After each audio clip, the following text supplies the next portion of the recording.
Hi everyone, my name is Charlie and today I have yet another book haul. Last year, I believe, I uploaded 2 book hauls in total. The year previously, I did not upload many book hauls at all, simply because I couldn't buy books, because I didn't have a lot of money, because I purchased a laptop, which completely ruined me financially. And now we're here. Christmas happened, and the Waterstone sale happened, and I have talked about those books already.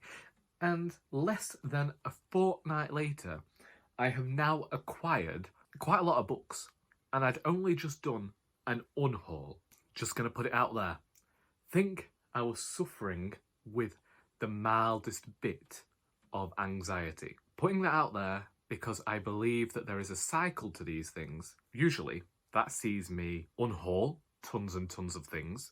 Admittedly, when I got rid of my clothes, that was because they were too big and I didn't like them and other people had given them to me and I needed more space because I bought 3 pairs of trousers last year. I'm going wild with the money. Not even joking. I'm a one trousers type of person. 1 pair. I've got 4, 5. I don't know how many pairs of trousers I've got anymore. I haven't been hauling books because I found that the library is a fantastic resource, and that is something that I always say to people. Go to your libraries, check if they've got a book first, read that book from a library, because chances are popular fiction is going to turn up at the library. Get a reservation. It's £1 where I am to reserve a book. I currently have Nevernight on hold, waiting for me to go and pick up on Tuesday, and yet I am here with tons of books, a lot of which came from the charity shop, I won't lie, so that's a bit cheaper, and oftentimes once I finish with them, if I don't like them, I just take them back. It's fine. My good friend Charlie Brook of the channel, Charlie Brook, got in touch with me and asked whether I would like a few books, and naturally I said yes. I was very grateful to have them offered to me. I do also have some things that I want to send Charlie's way and offered to send her before Christmas, but I haven't done it yet. And I'm sorry about it, but I'm telling you to hold me accountable. The first book I've got is Bottled Goods by Sophie van Llewyn. I read what this book was about when Charlie offered it to me, and it sounded weird. And usually that's all it takes for me to read a book sometimes. I like a weird read. Apparently, Alina's brother has defected somewhere, and now she and her husband are being looked at by a secret service, and there's some talk of her auntie and old ways on the blurb. Honestly, I thought there was going to be a bit of mysticism and weird, stuff going on in here. And so that was all it took. Honestly, all it took was the sense of something weird in this book, and I was very pleased that Charlie thought of me. And the next one is my purple scented novel by Ian McEwan. Now, I'm not going to put words into Charlie's mouth, but I believe Dane of Dane Reads read this one and didn't get on with it, but because it was so short, I thought this would be a great one to just read quickly and add a book to my yearly list of books that I've read, because we all do that, let's not pretend we don't, to make it look like we've read a bit more than we have. So this was 30 pages of an extremely boring story in which the narrator doesn't actually face any consequences for their actions, and this was just the sort of middle-class entitlement that I didn't need to read about. Sorry, Charlie. Next we have Truman Capote's The Duke in His Domain, and I have no idea what this is about, but I've been meaning to read Truman Capote since the film Capote came out, and I first saw that mentioned on Newsnight Review when I was a teenager, so we have this one. And then we also have Only Dull People Are Brilliant at Breakfast by Oscar Wilde, which is his wit and looks incredibly short, and I'd like to read some of Oscar Wilde's wit. I'm quite fond of the writer. I haven't read all of their works naturally because that's just the type of person I am. And in fact, all I've read is The Importance of Being Earnest, and I'm saying that I enjoy their work, so that's me. Also, in terms of other sorts of emotions we've had going on this week, there was that one where I just considered deleting my channel entirely for no other reason than I thought, we've been at this for a good few years, and it's one of those where you've got those words and those, you've got yourself talking to you in your head, and you just think, oh, you're not just boring people now. Just thinking about how I don't tend to have original ideas, so we're here today with a haul, and obviously everybody records hauls, it's easy content to make, but it was one of those where I was thinking, But is it worth it? Is it worth it if I'm not doing anything new and I'm not really inviting people to like converse with me and going out of my way to discuss things with other people on this platform? And am I being a bit fake by not getting involved in certain types of drama and certain types of discussions, and whether I should just give it all up as a bad job and just go on reading my books silently in a corner somewhere, forget about Goodreads, forget about the internet, forget about people entirely. It's been a great week to be Charlie, not gonna lie. So next, the Waterstone sale hadn't finished when I purchased these books, but these are the books that I actually completely forgot that I'd ordered. I didn't even know that I'd got these ones. I thought I'd ordered completely different books, so when they came, it was a brilliant surprise to me, and no idea why I ordered a few of them. So firstly, we have Night Boat to Tangier by Kevin Barry, and this was simply because it was longlisted for the Booker Prize last year. I don't usually read the blurb, but I just thought we might have a go. So apparently there's 2 fading Irish gangsters, lost lover, missing daughter, bit of rhyme in that blurb there, a novel drenched in sex and death and narcotics, in sudden violence and old magic. Wow. Doesn't that just sound like a Charlie book? Then we have The Tradition by Jericho Brown, a book that I have been meaning to read for a long while. This wasn't actually in the sale, it just came up recommended, and I thought, well, for some reason this is in our head, so buy it. Then we have A Single Thread by Tracy Chevalier. I actually have no idea why I purchased this. I do remember now. After World War I, the threat of the impending war and the fact that it seemed to be going to be talk about female characters more, and at the time this was exactly what I wanted, was this historical novel that was going to explore the lives of these women. And then when I saw it, I was going to recommend it to Emily at Novel Novels, even though I haven't read it myself, because she was asking about historical fiction. Then we have Boy Swallows Universe by Trent Dalton. This one is apparently signed by the author, so let's have a look for that. Oh, yeah, look. That apparently means it's been signed, but to me it just looked like a squiggle with Sharpie. That could have been anyone. I could have done that myself and just stolen this sticker. I didn't because Sharpie, but either way, a lot of people have been talking about this book over the last year or so. I can't remember where I first saw it, but it might have been Matthew Sharoppa, it might have been Matthew of MCS Books. I'm not just name dropping here. These are all the places it could have come from. I know that Charlie Brooke definitely mentioned this. And the best Australian novel I have read in more than a decade. That's saying something. Have I ever read an Australian novel? I don't know. I mean, like most booktubers out there, I'm reading books that are primarily by white people. From England, obviously, you know, because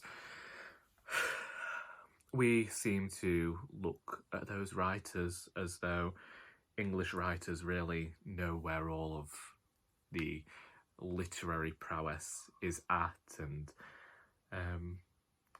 they keep things to what we know, and sometimes they get a bit experimental, but it's safe, isn't it? Nice. And I'm just being hypercritical because I've drank coffee and it turns me into a dick.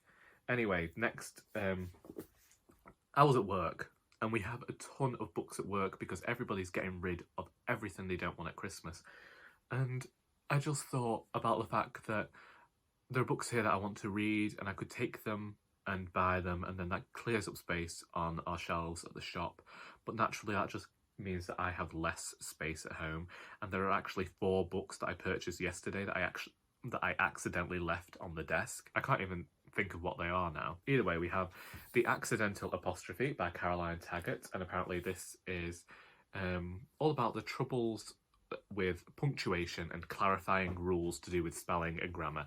And after reading through my own books, I realised that I might possibly find this helpful to me. I don't know everything about spelling and grammar, and considering I didn't find out that led, as in someone being led somewhere, was spelled L-E-D until last year, I think I could definitely find this helpful. Then we have James Acaster's Classic Scrapes. Basically, I find this comedian funny, and feeling in a bit of a reading slump mood, I thought I'd get an easy book to read, which is just loads of different vignettes about the writer's life. Then we have At Swim Two Boys by Jamie O'Neill. I don't know much about this book, but I believe that it is a tragic gay love story set during the Troubles in Ireland, and I believe that it was much celebrated when it came out nearly 20 years ago. Therefore, I thought I'd give it a whirl. People were saying on Goodreads that it reminded them somewhat of Ulysses in that it's a stream of consciousness style. Now, I don't know many people that actually like Ulysses, but many people seem to enjoy this book. Then we have Becoming by Michelle Obama, because a few people have talked about how they enjoyed this memoir. It's been a long time since I read one, and so we got it. Then I got The Silence of the Girls by Pat Barker, which I believe is a myth retelling. I've no idea. I can't even lie to you. I didn't even find out that Pat Barker was a woman until last year. I always thought they were some weird white man who wrote about the war. So, people have actually told me that I might enjoy Pat Barker's work. Not this one, but a different one. So we're here. I read the introduction to Girl Balancing by Helen Dunmore at work. Helen Dunmore tragically passed away at some point within the last couple of years, and I regretted not having read their works whilst they were still alive. Therefore, when I saw that they'd always wished to publish a short story collection, and this was released posthumously, I can't say that word, I decided that I would buy this one. This is their short story collection, and I know little else about it, but I know that people and writers I respect have enjoyed her work, which is why I also purchased their last novel, Birdcage Walk. Once again, I don't know much about this, but it sounded like it was going to have another strong, independent woman and be historical, and for some reason I was craving historical fiction, but I don't tend to read much historical fiction. Then I got The Samurai by Shusaku Endo. I'm sure that I heard somebody on Booktube mention this book in the past, and because of that, I bought it, with little to no idea as to what the book was about, but finding myself quite captivated by the prose on the first page. I got Close to Home by Cara Hunter, which I believe is the first in a series of thrillers and is the only reason I purchased this book. Then I got The Man Who Saw Everything by Deborah, Levy, and again, I believe that this was recommended on Booktube, and I decided to buy it for that reason alone. I tell you, this whole haul might cause me to disrespect the opinions of tons of booktubers out there, and isn't that just thrilling? Isn't that a great thing? The amount of people I could upset by disliking their favourite works, because it happens so often. I so often end up disappointed by people's favourite books, and then I'm apologetic about not liking their books just so that I don't offend them, and it seems stupid to care about all these people's opinions, because I only have to respect my own opinion. Ultimately, I am respectful of all opinions in relation to books and book reviews, and open to all forms of discussion about why a person liked a book over why I dislike a book. However, so often it's a sad fact that we actually find that a lot of people in the world believe that their opinion is the only opinion, and because of that won't accept when someone doesn't like their favourite thing. And so we're always having to step out and say, I'm sorry, I feel this way, but why should we apologise for how we feel about something? That is why fiction is there. We're here to discuss things and discuss why we like something and somebody else don't like something. I have purchased books because reviewers on YouTube have said that they did not like a certain aspect of a book that I know that I would like. And we all have different likes and dislikes that fuel our opinions on works of literature and what we like to see. But so often, people don't realise that opinions are like arseholes. We all have them. and that just because we have differing opinions doesn't mean that we can't get on with each other. And these last couple of months, weeks, whatever, I have been finding it particularly frustrating to see, and I'd like to spend the next year not being apologetic about my opinions on something just because somebody might get upset that I haven't liked their favourite thing. And you know, this also goes back to being at high school, and I remember saying that I didn't like a particular band, and because I said I didn't like this particular band that were popular, somebody punched me in the face. Punched me right in the face because I didn't like their favourite band. And I feel like that is the sort of attitude people are bringing towards book reviews and bringing towards fiction. And honestly, I just don't think that this is the place for it. Like, we have opinions and every single opinion is valid. Let's talk about my mother here. Let's bring my mother into the conversation. My mother only reads Mills and Boon books.